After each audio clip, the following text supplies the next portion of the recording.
Hey everyone, Jack here, TalkNorwichCity. Welcome back to another video. QPR, the opponents this weekend for the Canaries. There is a smile on my face. There is weight lifted off of my shoulders after the performances, at home in particular, over the last month or so. It's been far better. The performance against West Brom, the win against Coventry, it feels like we are heading in the right direction to a degree. Now, there is still so much to sort, and the season so far has been under par, but we have now an opportunity to try and kick on. We are one point off of the playoffs, and hopefully we're moving in the right direction. A fully fit squad to an extent.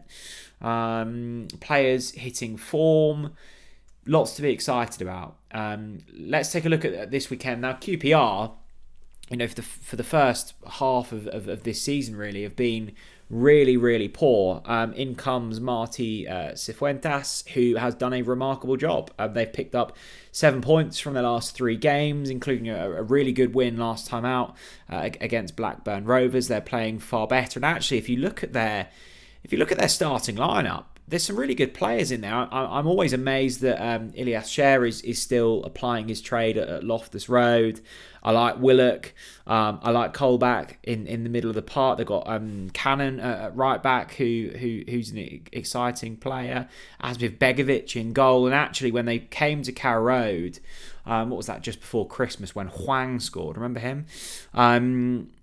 They were the better team. They probably should have beaten us. We did win on that occasion. It was a slightly undeserved win, but they've looked far better. So league position, I would, almost discount here.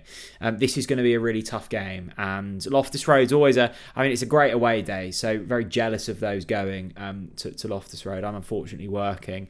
It's always a cracker. We've had some great times there. I've seen us win it a couple of times at Loftus Road, but with all of these grounds that feel quite tight and on top of you, it always feels like, and the data probably doesn't back it up, I'm going off solar motion here, it feels like it's a really kind of a difficult atmosphere to play in. A couple of bits of injury news, one good, one bad. Duffy is out and will be out for a couple of weeks. He's picked up a little calf strain. The good news is that Johnny Rowe is available and very much in contention for this game. I fully expect him to come back into the side. Sidney van Hooijdonk has had a good week of training, so all good there, and another week under his belt, so that's really pleasing. And I think the lineup stays much the same, really, like we put out against Coventry. Now, you're obviously forced into a centre-back change. I guess the question here comes around, does Kenny McLean drop into centre-back, where he's been played for quite a large part of this season and actually looked really good there, or do you bring Hanley in? And that's very much up to David Wagner. I suspect it will be Hanley. That's kind of put in there so you don't kind of disrupt the midfield that has played the last couple of times with Nunes and McLean. And then I suspect the only other change will be Fasnacht coming out and Johnny Rowe coming back in. You've then got a front four of Johnny Rowe, Gabby Sarah, Borja Sainz and Josh Sargent. I mean, that is frighteningly good. And then you could go much like Coventry. Barnes can come on. You've got Van Hooijdonk, who I'm sure will be absolutely raring for a start.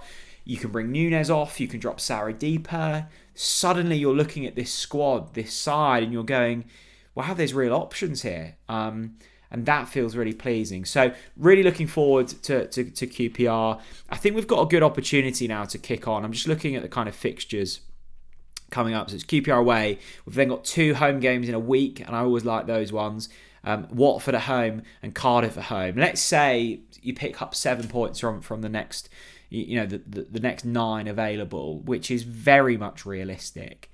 And suddenly you're in a great run of form. You're looking upwards, and then you've got Blackburn, and then you've got Sunderland, and then you've got Borough, Rotherham. So it does feel as if we want any chance of playoffs this season, a run at this point now over the next 8 games is going to be absolutely vital. QPR, Watford, Cardiff, Blackburn. There is a real opportunity there, and it's not going to be easy.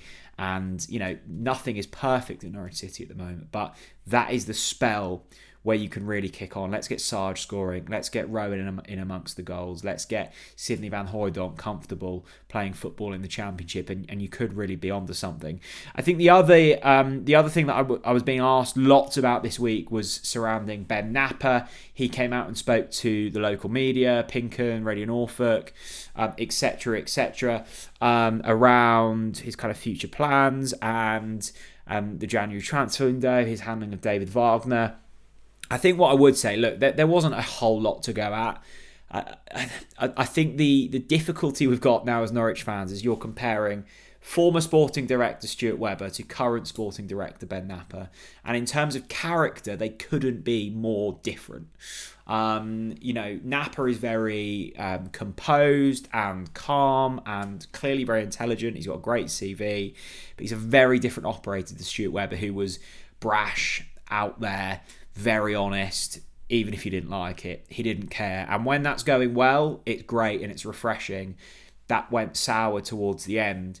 Napper's not given much away so far. We just have to trust that the kind of operations going on behind the scenes are good.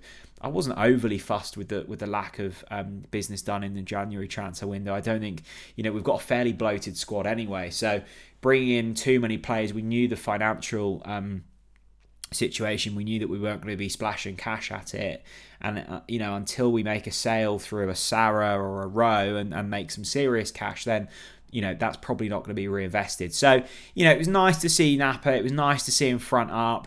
But I must say, in the 25-minute interview I watched, there weren't too many headlines from it. It was all very much what you expected to hear, really. Big shout out to Match Bingo, who have been sponsoring these match preview videos throughout the season. It is bingo, but for football. 50% of the profits and the proceeds go towards a charity of your choice. There's loads to choose from. I've signed up with East Anglian Air Ambulance. I've actually won a couple of times already. £2 a card for this weekend's game against QPR. There is a prize pot of 175. You get things like tick things off for corners, for goals, for hitting the woodwork, etc., etc. Link in the description. Head over there, sign up. I promise you won't be let down. And look, there's a couple of free games on there as well. So even if you sign up and just play them to see what you think of it, then do that, and then you can start playing for money. Thank you very much for watching. Enjoy QPR. Hopeful for this. I think it's going to be a trickier test than some are expecting. I think some people just look at the table and go, QPR are a bit rubbish. Not the case. Good side, QPR. We need to apply ourselves and we need to put a run together. And then maybe then we can start to dream. But until that point and until we see some consistency, I think we need to restrain ourselves a little bit. Thanks very much for watching, and I'll see you all again very soon. Bye-bye.